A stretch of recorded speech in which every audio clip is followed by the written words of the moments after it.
पर फोर्स है,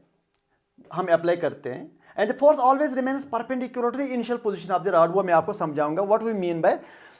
the force always remains perpendicular to the initial position of the rod, वो मैं आपको समझाऊंगा what we mean by that.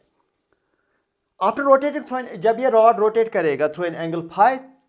After rotating through angle phi, what is the angular velocity? Basically हमें निकालना है angular velocity as a function of phi, angular position of the rod, about angular position of the rod with respect to the initial position. तो rod में देखिए मैं आपको बताता हूं, अगर कुछ ऐसे हैं, let it rotate about this, let me suppose this is X axis, this is Y axis, and perpendicular to the plane of the board और plane of this panel there is Z axis. अगर आप ऐसे भी बनाओगे, चलो इसको solid line ही बनाओ और इसको फिर डॉटेड लाइन जी, मगर this Z axis is like this, okay. और अगर रॉड का, this is the force acting on the rod F, and this force is always perpendicular to the length of the rod, initial length of the rod,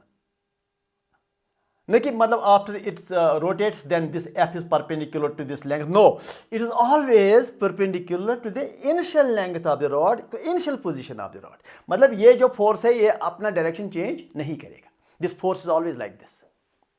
okay. This rotates in the x Y plane about the Z axis, this में rotate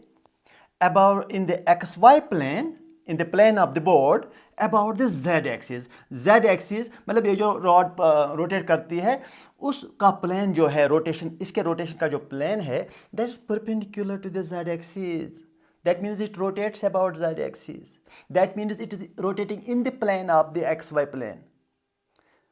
all these meanings, it rotates in the xy plane, it rotates about the z axis, and it should rotate because this force will create a torque, ठीक। अब जरा देखिए, now let me suppose this rod goes like this and it is angle phi, and now the force is not like this, no,